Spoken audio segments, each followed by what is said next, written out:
People ask about which retro games are still worth playing. With over 30 years of gaming under my belt, I'm in a position to begin answering that question. Today we're diving into the world of retro PC games and see why these games are still relevant and captivating.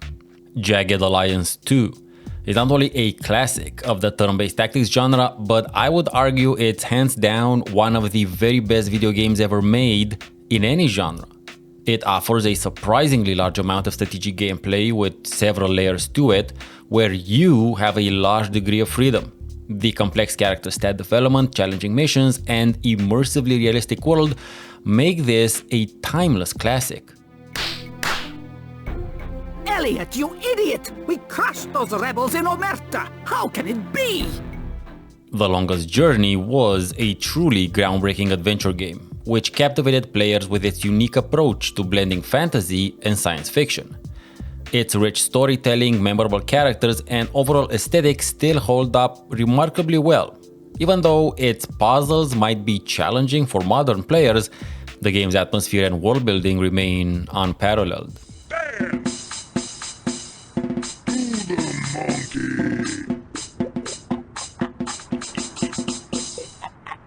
Drakensang: The Dark Eye is based on a classic German tabletop RPG, offering a rich world, deep character customization, and challenging combat.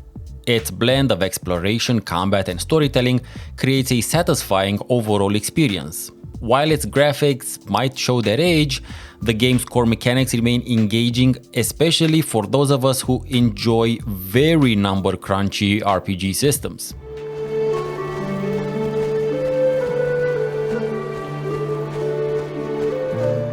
Grim Fandango is a cult classic with a unique visual style and definitely a must-play for adventure game fans. Its witty dialogue, memorable characters, and ultra-particular setting make it a timeless experience. The remastered version adds the possibility of playing the game as a point-and-click, as well as a developer commentary while you play, so you can get further insights into the history behind the game's charm and humor.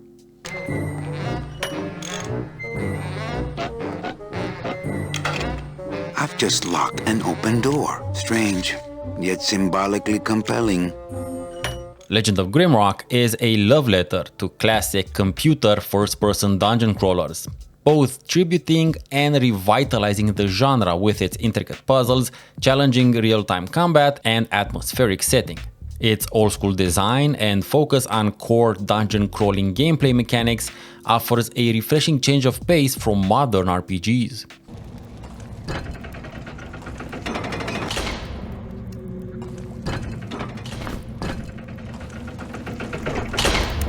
Emperor: Rise of the Middle Kingdom is the sharpest honed of the Impressions game city building series. Sure, while most prefer Caesar 3 or Pharaoh, the objectively best game from a mechanical standpoint is the last and least played of the series, Emperor. Its attention to detail, historical accuracy, and deep gameplay mechanics make it a great choice for strategy management enthusiasts, while also being quite welcoming to newcomers with a solid tutorial.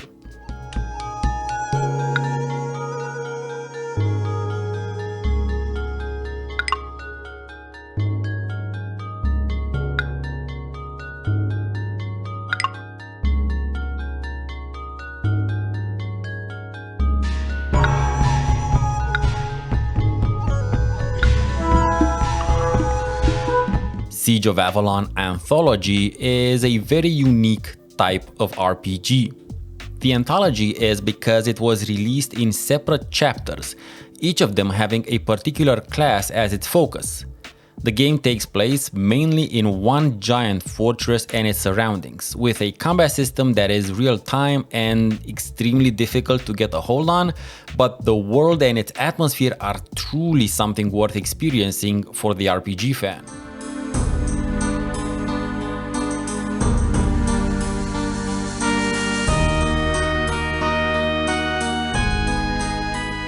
Anno 1404 can be considered a masterpiece of city building and economic simulation. Quite possibly the favorite in the series of Anno fans, its beautiful visuals, engaging gameplay, and trade route system create a truly immersive world. making this the best introductory title to the Anno series for newbies, as well as a great continued experience for the Anno veterans out there.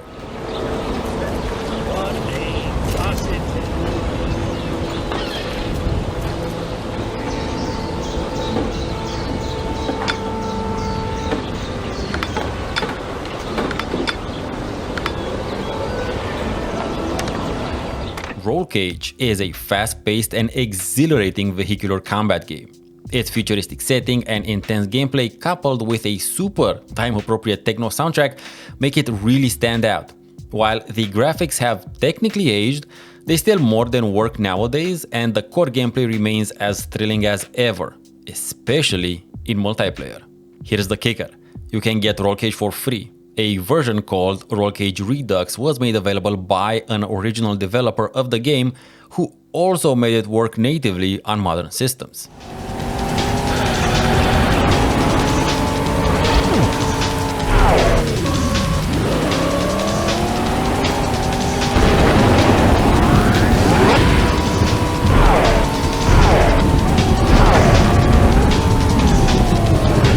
Fantasy General is a rediscovered classic turn-based strategy gem of the 90s. Its tactical combat, diverse units, and epic campaigns, coupled with its high fantasy setting, make it a favorite and fairly unique presence among the strategy genre. While some might consider its graphics as dated, if you love pixel art, that's not gonna be an issue. And the core gameplay mechanics still hold up pretty well, although I do suggest you start by reading the manual, because some things aren't as intuitive as you'd imagine.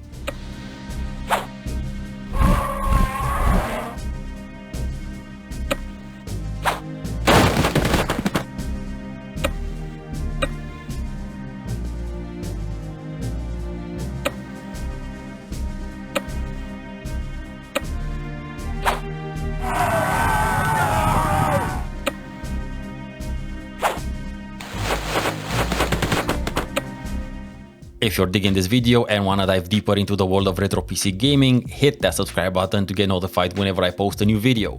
Let's keep the flame of retro PC gaming alive together. Diablo is unequivocally a groundbreaking RPG. It is a world of perfect gloom, a genre-defining title which proved to be seminal thanks to its addictive gameplay, dark atmosphere, and almost endless replayability. The fast-paced combat, loot system, and character progression continue to inspire countless games and make Diablo still very enjoyable and uber playable nowadays. A bit slower paced and more repetitive than modern offerings, true, but the overall aesthetic vibe Diablo offers is still something worth experiencing and re-experiencing.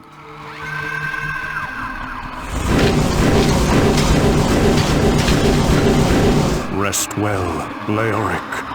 I'll find your son. Dawn of War 2 is inarguably the best in the Dawn of War series.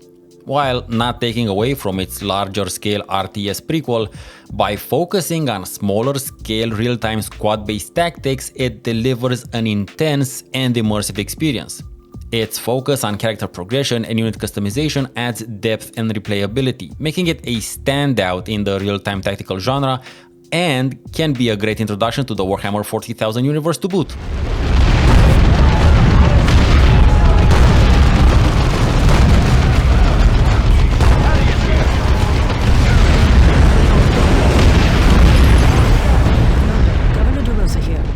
Anachronox is a criminally underrated and little known gem, blending humor, sci-fi, and RPG elements on a super unique backdrop.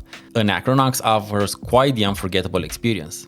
Its vibrant world and memorable characters still hold up remarkably well, maybe because of the noir movie aesthetic, but they were definitely good enough to be entirely lifted by the Mass Effect team.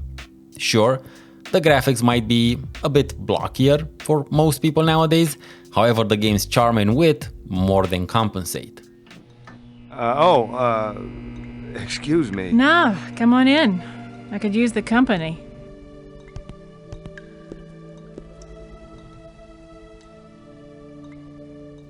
Arx Fatalis is a little touted pioneer of the immersive sim genre. offering players an unprecedented degree of freedom and choice. Its first-person perspective, magic system, and open-world design were very refreshing at the time.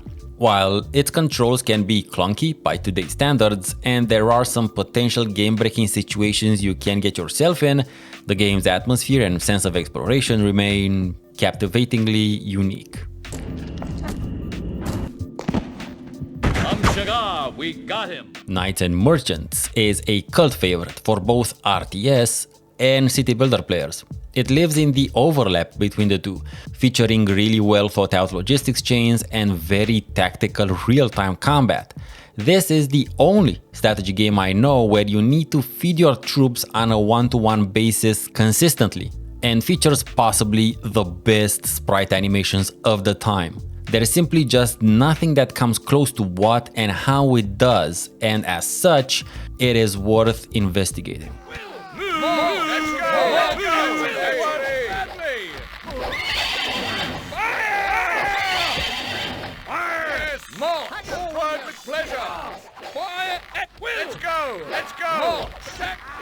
Septerra Core combines RPG elements with some adventure game ones. However, what sets it apart from the start is its intricate world building and engaging story. The action taking place on an artificially created planet made of 7 individual and concentric layers, each with their own cultures and societies, making exploration and discovery a big part of the game. While its age becomes apparent in some areas of its design, it is definitely worth taking a look at, maybe alongside a walkthrough.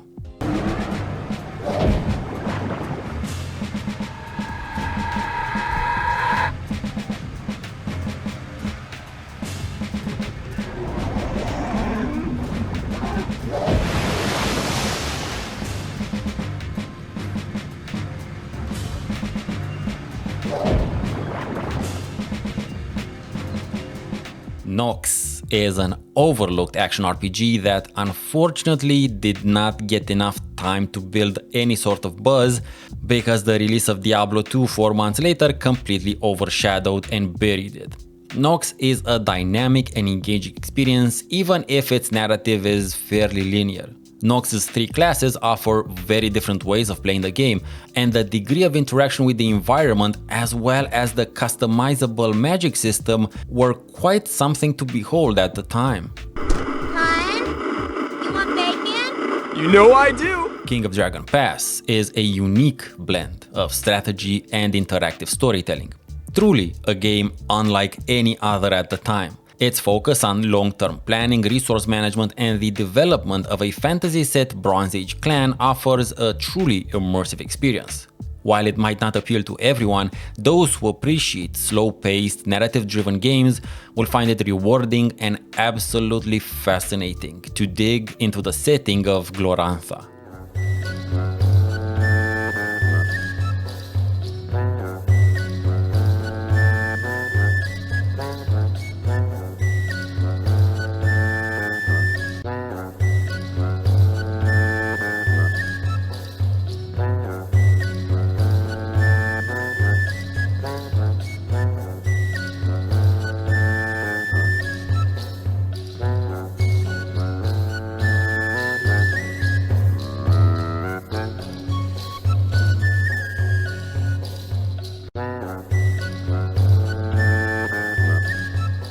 Silver is another one of the lesser-known gems of the very late 90s.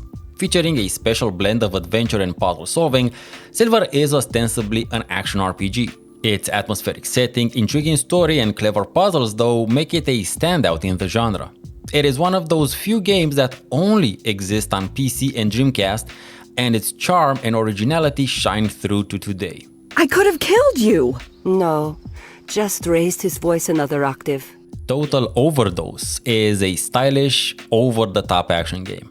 A bullet ballet set in Mexico. Its refreshing take on the third-person shooter genre blends humor, violence, and cinematic action, giving you the impression you're playing in a revenge action movie directed by Robert Rodriguez. The game, much like the earlier mentioned fictional action flick, doesn't require a complex story. What it needs is fast-paced and incredibly fun gameplay, which it more than delivers.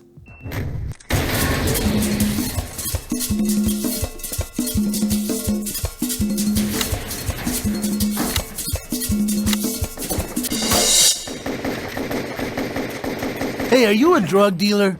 You look more like a junkie.